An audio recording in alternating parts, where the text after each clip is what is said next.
She was sent to seduce and kill the human, but ended up begging him to escape together. The stars above the planet Telvan 3 were quiet, cold, and distant. A small shuttle moved through them like a silver shadow, fast and silent. Inside that shuttle sat an alien woman named Zara. Her dark eyes stared ahead, her face calm, but her hands were shaking. She had trained for this mission since childhood. Her body was built to attract, her mind shaped to obey. Zara was not just a spy, she was an assassin, and her target was a human. The Empress had spoken to her in private. "Kill the human called Rian," she had said. "He is dangerous, clever, and the humans love him. Seduce him, get close and end him." Zara had bowed her head and said yes, but deep inside, she felt strange.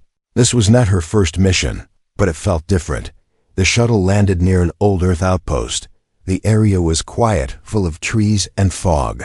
She stepped outside, wearing human-style clothes, simple pants, a long coat, and a fake smile.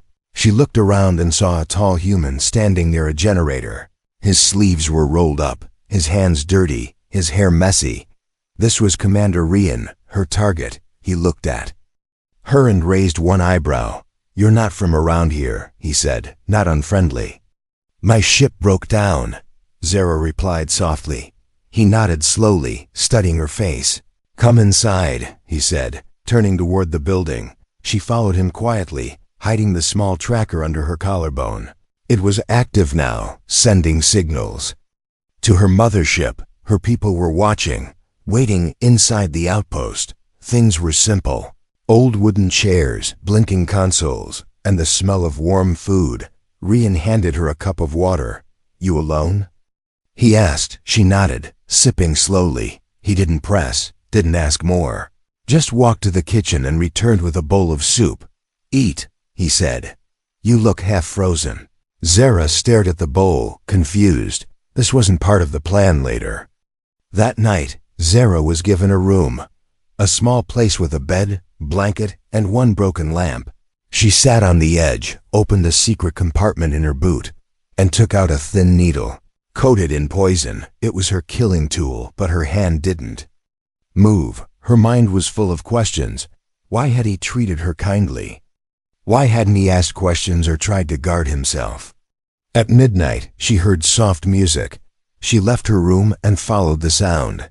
It came from a device near the window. Rian sat beside it, eyes closed, the soft light of the stars shining on his face. The song was slow, sad, and beautiful. It made something stir inside Zara's chest. She had heard Earth music before, but never like this. She stood there quietly, watching him. After a while, he opened his eyes. "Couldn't sleep?" he asked. "No," she said. "The silence is loud." He smiled faintly. "Yeah, it does that out here." Zara walked over and sat near him, unsure why. "Why are you alone?" she asked. Rian shrugged. "Sometimes peace costs loneliness."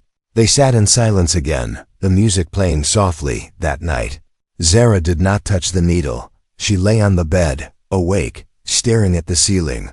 Her heart beat too fast, her thoughts too loud. She had not felt like this before, not during training, not on her other missions. This human, Rian, was not like the others. He didn't fear her, didn't try to control her, didn't even look at her the way other males did. Instead, he had offered her food, music, and quiet, and that scared her. More than anything else, at dawn, she received a message in her ear implant. "Progress report, Agent Zira," she whispered back, still gaining his trust. There was a pause, then a reply. "Do not delay, Empress grows impatient." She closed her eyes, took a deep breath, and said nothing. Outside, the sky turned orange with the rising sun, and inside her chest, something started to shift, something she did not understand yet, but soon she would. She had come to kill the human, but something inside her was waking up, and the mission was no longer simple. Not anymore. Zara stood in the hallway of the old outpost, holding the needle in her hand, her fingers trembling slightly. The cold metal pressed against her palm. It was night again, quiet, too quiet. Only the soft hum of the generator in the background. She had planned this moment perfectly. Wait until he slept, walk into his room, and end the mission with a single touch. Simple, clean, just like she had been trained to do. She stepped silently. Through the door, the floor creaked slightly under her boot. She moved closer to the bed where Rian lay, his back turned toward her, the covers pulled up to his waist. The moonlight from the window touched his face just enough to show a peaceful expression. He wasn't wearing any armor, no weapons near. His bed, nothing. He trusted her, completely. Zara raised the needle, her hand steady now. But something inside her cracked like glass under pressure. The needle hovered above his skin, right above the neck. One push, that's all it would take. But her heart began to pound, fast and loud in her ears. Why couldn't she move? Suddenly, his voice came, quiet but clear. Are you going to do it? Her breath stopped. Her hand froze in the air. Rian didn't move, didn't turn to look at her. He just stayed still and calm, as if he had known this would happen. I'm awake, he said again, then awake the whole time. She slowly lowered the needle, shame burning in her chest. Her voice was barely a whisper. Why didn't you stop me? He finally turned his head and looked at her, his eyes soft, not angry. If you were going to kill me, you would have done it already. Zara stepped back, still holding the needle, confused. You knew what I was. I had a guess, Rian said, sitting up and swinging his legs off the bed. You're too perfect, too calm, too trained. He pointed at a small scar on his shoulder. This isn't the first time someone tried. She stared at the scar, her mind spinning. She didn't know what to say. Her orders had been clear. Seduce him, get close and kill him. But now she stood here, her weapon in her hand, and she couldn't do it. He stood slowly, walking past her like she wasn't a threat at all. Get some sleep, he said quietly. Tomorrow's going to be different. She didn't move for a long time, not even when the door shut behind him. Her hand still held the needle, but now it felt like it weighed 1,000 stones. She looked at it, then dropped it into the waste bin, letting it fall without regret. Morning came with the sound of birds outside. Zara didn't sleep, not even for a minute. Her thoughts were too loud, too sharp. She had failed completely.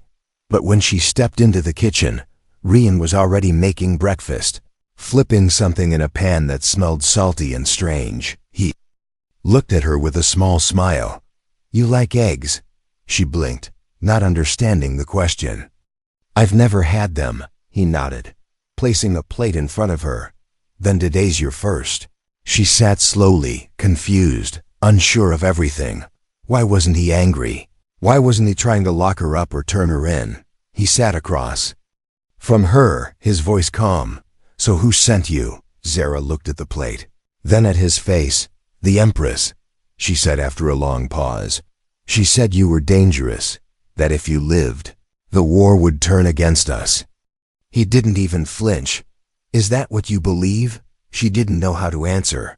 Not anymore. She had believed it. Yes, but now she was here, sitting across from the man she was supposed to kill, eating eggs he had made for her. I'm just a soldier, he said. I follow orders, same as you, she whispered. I don't know who I am without orders, he nodded slowly. Then maybe it's time to find out. Later that day, she walked outside to get some air. The outpost was surrounded by trees, green and tall. With birds calling from the branches, she felt strange, like the world had suddenly become too real, too alive, and for the first time, she noticed something moving in the woods. It wasn't an animal, not a human either. Her instincts kicked in sharp and alert. Something was watching them. She rushed back inside, heart racing. We're not alone, she told Rian. Someone's out there. He didn't ask how she knew. He just grabbed his rifle and started locking the doors. You were never the only one they sent, were you? Zara shook her head. They always send a second, in case the first fails. Rian looked at her, serious now. Then we've got a problem, Zara nodded, feeling fear rise inside her, not for herself, but for him. She had been the hunter. Now she was the hunted, and the worst part was, she didn't want him to die, not anymore. She had failed her mission, yes, but something far more dangerous was coming, and this time she didn't want to face it alone. Zara didn't breathe, not as the branches outside snapped softly under someone's weight. The sound was careful, like a predator, slow and trained. She stepped back from the window and gave Rian a sharp look. He had already raised his weapon. No words between them, only understanding. Something moved between the trees. A blur of black and violet, low to the ground.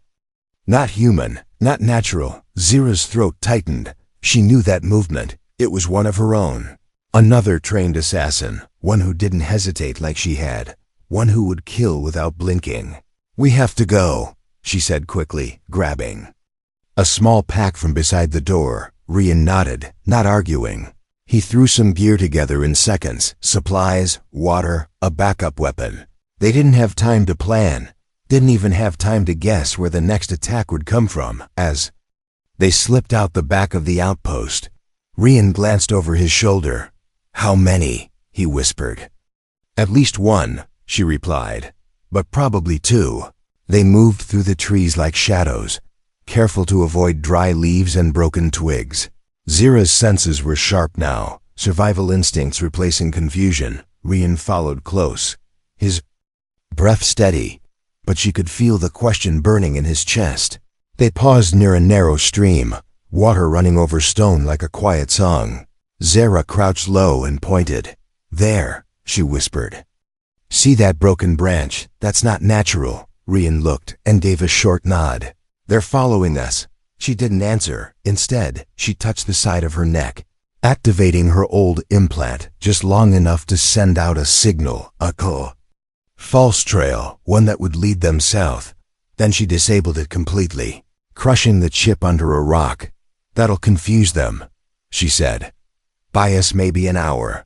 "An hour's enough," Rian said, and led her deeper into the woods, toward an old station he had seen once on patrol. A dead place with no lights and no noise, a good place to disappear. They walked for what felt like forever, always alert, always checking behind.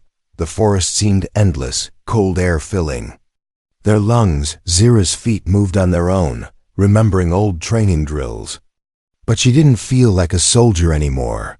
Not really, not with Rian beside her, not with danger behind them and something softer blooming between them. Night fell fast, and with it came the fog, thick and damp, turning every shadow into a threat. They reached the broken station, metal bent, lights dead, the walls covered in moss and old burn marks. A fight had happened here long ago, but tonight it would be their shelter. Inside, Rian set up a trap at the door using wire and an old power cell. It wouldn't stop a full attack, but it would slow someone down. Zara found a dusty chair and collapsed into it, her muscles aching, her heart still racing. "You okay?" Rian asked, sitting near her on the cold floor, his rifle across his knees. "I've been better," she said with a dry smile. "But I'm not dead." "Not yet," he said, smiling back. "Thanks to you." Zara looked down at her hands, remembering the needle, the moment she almost ended his life. She had never felt guilt like this before, and she didn't know how to carry it. "Why didn't you kill me?" he asked suddenly, his voice soft, not accusing. She thought for a long time before answering. "Because you treated me like a person, not a tool. You didn't ask what I could do or what I was made for. You just offered soup." He chuckled, rubbing the back of his neck. It was terrible soup. She laughed, really laughed, and it shocked her how much she needed that sound, in that broken, forgotten station. In the middle of nowhere, she felt a strange peace, but peace didn't last long. A red dot blinked on the far wall, a motion sensor she hadn't noticed. Someone had tripped it. They weren't alone anymore. Rian jumped to his feet. Weapon raised, Zara followed, drawing a small knife she had hidden in her boot. Her blood turned to ice, and every step outside became a drumbeat of fear, of tension. Then came the whisper, carried through the vents, in a voice she knew too well. "Zara, you failed." Her breath caught. "That's Krail," she whispered. "He trained with me, but he has no heart. He won't stop. Rian didn't flinch. Then we hit him first. She nodded, fear and fire both rising in her chest for the first time. She wasn't afraid to fight back, not to survive, but to protect the one person who had looked at her and seen more than just a weapon. The shadows outside moved again, closer now, sharper, and she whispered to herself. Not a prayer, not a wish, but a promise. I'm not their puppet anymore. Zara ran, not for herself this time, but for him. The wind cut across her face as she pulled Rian through the broken hallway of the old station. His leg was bleeding badly, a sharp line of red dripping down to his boot. Behind them, footsteps echoed, too light to be human, too fast to be safe. Krail was toying with them, hunting them like animals, enjoying the fear. He knew Zara, knew her tricks, her escape moves, her breath patterns. He had trained beside her since they were children, but where she hesitated, he never did. He didn't feel pain, didn't feel doubt, just the thrill of the hunt. They reached a lower floor, hidden behind heavy crates and rusted cables. Rian leaned against the wall, breathing hard. I can't run much more, he whispered. You should go. Zara knelt beside him, gripping his hand. I'm not leaving. You were sent to kill me, he said with a weak grin. Now you're trying to die for me. She didn't smile.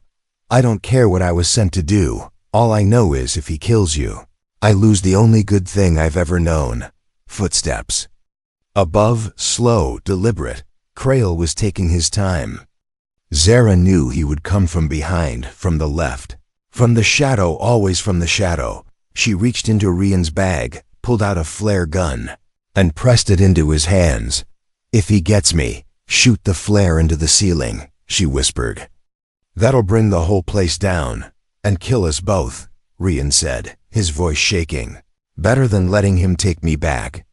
She replied, her eyes hard. They'll make me a weapon again. Erase everything I've learned with you. He didn't argue, just nodded slowly.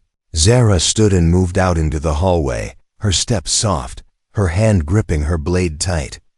The air smelled like dust and blood. Her heart beat slower now, calm and sharp, the way it used to when she believed in her purpose. But now, her purpose had changed. A shadow moved. She ducked just in time. Krail's blade cut through the air. Above her head like lightning, he dropped from the ceiling with a grin on his face. Eyes glowing faintly purple in the dark. You've gone soft, he hissed. I can smell it on you. I've grown, she said, swinging her blade, metal meeting metal, sparks flying in the dark. You're still just a dog on a leash. Their blades clashed again and again, fast, brutal, no wasted movement. She blocked high, kicked low, rolled to the side. He caught her by the arm and slammed her into the wall. She gasped but didn't scream, used the pain to focus, to fight. You can't beat me, he whispered, pressing his blade against her throat. You were made for death, not love. And then she smiled, blood dripping from her lip.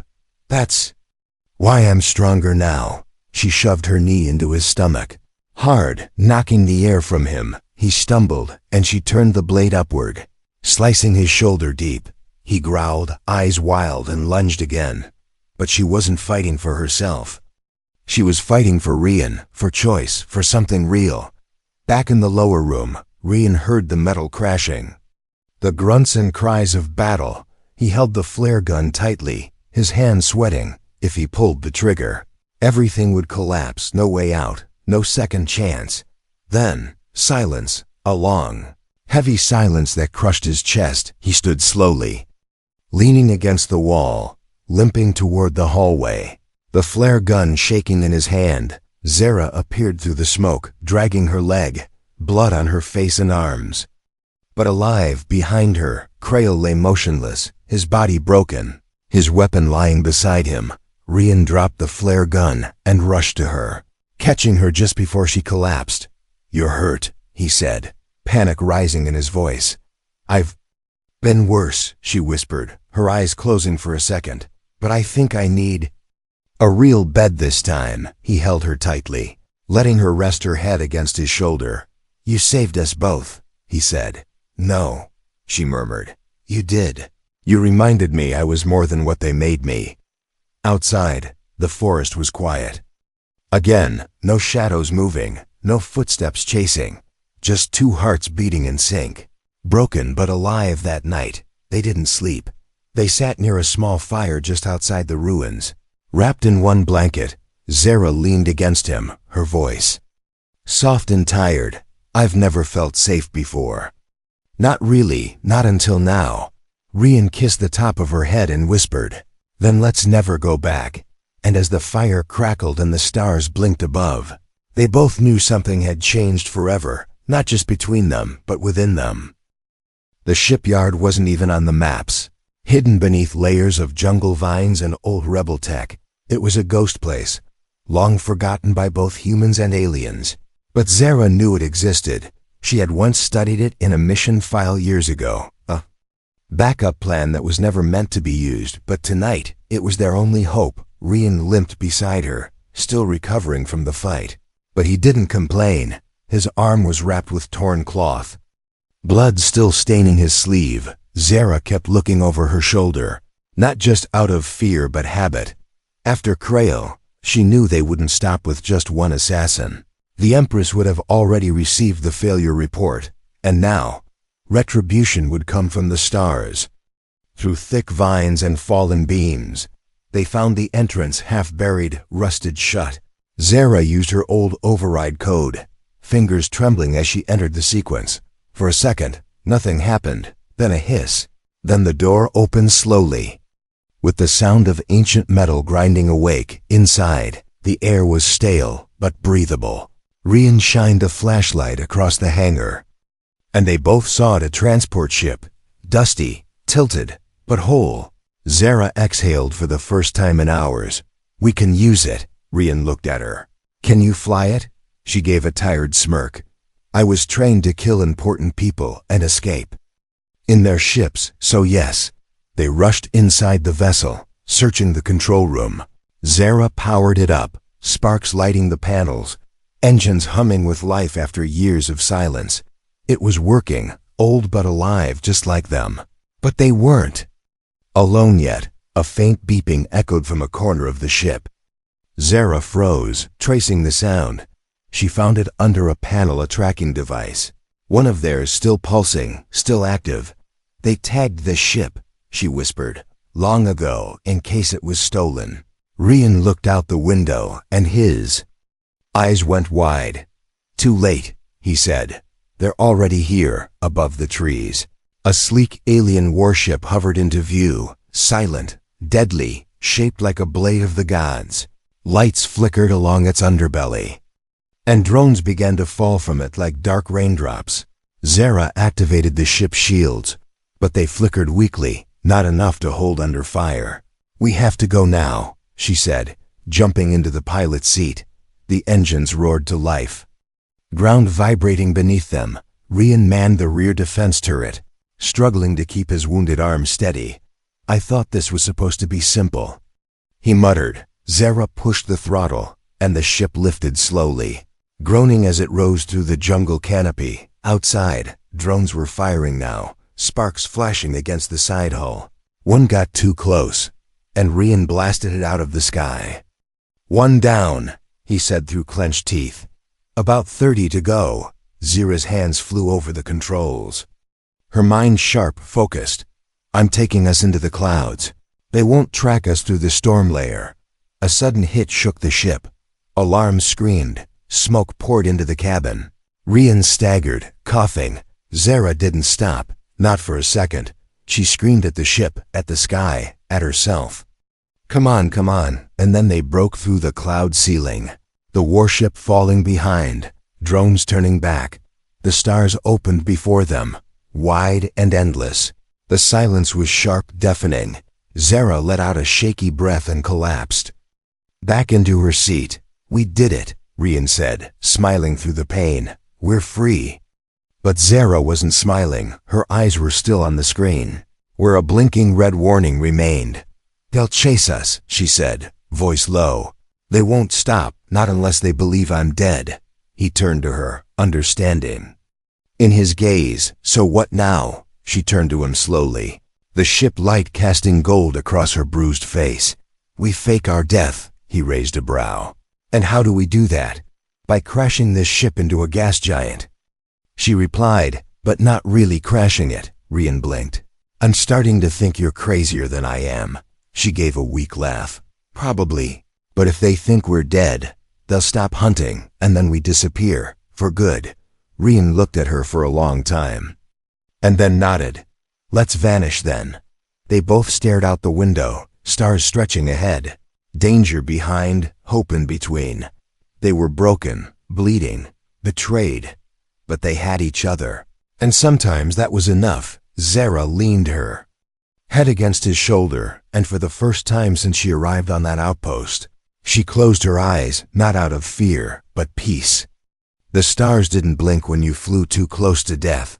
They just stayed silent, cold, watching as a small stolen ship dove toward a gas giant at impossible speed. Inside that ship, Zara gripped the controls tight, sweat running down her temple, her jaw clenched. Her voice was steady, but her heartbeat was not. 20 seconds to atmosphere breach, she said, eyes on the countdown. Her fingers danced across the panel. Rerouting power, switching engines into decoy mode. Behind her, Rian was strapped in tight, watching a black screen that showed nothing but static. Even the ship's sensors couldn't see through the storm of the planet below. You're really going to drop this ship and jump mid-fall? He asked, half in awe, half in terror. Zara smirked without looking back. Not drop, guide, there's a difference. And what's the plan if the escape pod doesn't launch in time? He added. We burn, she said simply. Together. He leaned back in the seat and muttered, romantic. The ship broke into the upper clouds with a roar, the hull shaking like it was made of paper. Lightning flared outside the windows, blue and violent. Static crackled through the walls like angry whispers. One wrong move, and they'd be crushed, cooked, or torn apart. Zara activated the launch chamber. The tiny pod buried deep in the ship's belly. Just big enough for two if they didn't mind getting close, very close. Rian opened the hatch and climbed inside first. Pulling her with him, she gave the ship one last look, one final touch on the whatever console, and then slammed the release button. With a loud bang, the pod shot out into the storm, spinning wildly at first, then steadying as stabilizers kicked in. Below them, the stolen ship continued its fall. A bright streak of fire diving into the gas giant's crushing depth. No one would survive that, not even on paper. Zara watched the screen until the ship vanished, then looked away. Her hand found Rian's, and she held it tightly. They'll believe we're gone, she whispered. Rian looked at her, bruised and exhausted. And now what? Now we start over, she said. Somewhere quiet, somewhere forgotten. They drifted in silence for hours. The pod moving slowly toward a hidden supply satellite Zara had marked weeks ago. A place the Empress never knew existed. It was old, rotting in orbit, a leftover from a collapsed trade route, but still alive enough to keep them breathing. When they docked, the air was thin, but clean. Zara helped Rian through the narrow passageway, past flickering lights and dead screens. She activated the backup systems, and for the first time in days, the hum of safety returned, faint but real. They found a small room with a window facing the stars. Zara wrapped Rian's arm again, cleaned his wounds. Her hands moved gently now, not with the sharpness of a soldier, but with the care of someone who had learned what it meant to lose. And to want more. You saved me, he whispered. You saved me first, she replied. That night, they sat on the floor, no plans, no missions. Just the quiet between two people who had almost died together too many times. Zara leaned her head against his shoulder, her voice soft. I was raised in silence, trained to serve, to obey, but with you, everything feels louder, he smiled. Good loud or bad loud? She smiled back. Alive loud. Days passed. Then weeks. They fixed the satellite, made it home, planted food from ration kits, rigged solar panels. They worked side by side, laughed in the dark, and sometimes cried when no one could see. They spoke of nothing and everything. Not as assassin and soldier, but as two broken souls finally learning how to heal. One morning, Zara stood in front of the window, staring out at a quiet patch of space. Her hair was longer now, her scars fading. She wore simple clothes, not armor, not fabric laced with weapons, just something soft. Rian came up behind her and wrapped his arms around her waist, resting his chin on her shoulder. "You miss it?" he asked gently. She nodded. "Sometimes I do, not the killing, but the feeling of having a purpose." He turned her around slowly, held her hands. "Then let's find a new one, together." And just like that, the shadows of their past lost a little more power. The galaxy didn't need to know their names anymore. It didn't matter if they were ghosts now, as long as they were together, as long as they had tomorrow. Zara kissed him quietly. No fire, no drama, just peace, real peace. And for the first time in her life, she didn't feel like a weapon. She felt like a woman in love, standing at the edge of a new beginning. The stars outside the window were endless, a field of quiet diamonds spread across black velvet. Zara stood there every morning now, barefoot, holding a warm drink in her hands. She wasn't scanning for danger anymore, not checking coordinates, or listening for coded orders. She was just watching, breathing, living. The old satellite had turned into something more than shelter. It had become a home, not because of the walls or the systems, but because of the quiet between two people who had stopped running, stopped killing, and started choosing each other. Every single day, Rian walked up behind her, sleepy-eyed, shirt wrinkled, still smelling of engine grease and recycled air. He rested his hand on her shoulder. "I had a weird dream." She turned, curious. "About what?" He smiled. "About a girl who was sent to kill me, but instead saved me over and over again." Zara rolled her eyes. "Sounds like she had terrible aim." They laughed, soft and real, like people who had finally stopped pretending to be anything else. But the laughter didn't last, not that day. Not when the proximity alert beeped. It wasn't loud, not even urgent, just a single blink on the panel. But they both knew what it meant. Zara rushed over, tapping the screen, eyes wide, breath caught. She didn't speak for several seconds, just stared. Rian leaned in. "What is it?" She finally whispered. "It's her." The Empress's personal vessel was drifting through a nearby sector. Not on a warpath, not hunting, but close enough to find them if she tried. It wasn't a fleet, just one ship. But that ship could destroy the entire station with a single shot if it came to that. Zara's hands hovered over the controls, fingers shaking. "We can still run," she said. "We can shut everything down, hide the power signature, wait it out." But Rian shook his head slowly. "You're tired of hiding." She didn't answer, because he was right. She had run for so long, from the Empire, from herself, even from love. But now her legs were tired, her heart heavy. And she wanted something else, something honest. She looked at the comm screen. An open channel blinking softly. "I could send her a message," she said quietly. "Tell her I'm gone. Or tell her the truth." Rian didn't speak, just moved closer, placed his hand over hers. She felt the warmth of it, the steadiness. "Then say what you need to say," he whispered.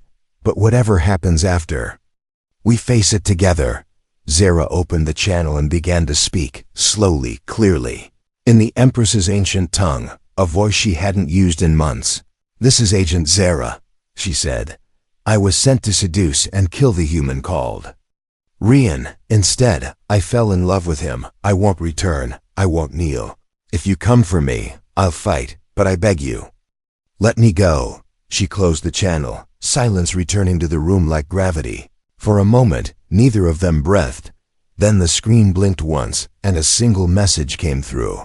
"No return order," it read. "No pursuit. The Empire does not chase ghosts."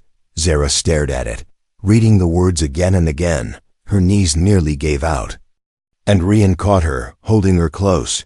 She buried her face in his chest, trembling. "They let me go," she whispered. "They really let me go." Rian held her tighter. "No, you let yourself go." Days passed and nothing came. No ships.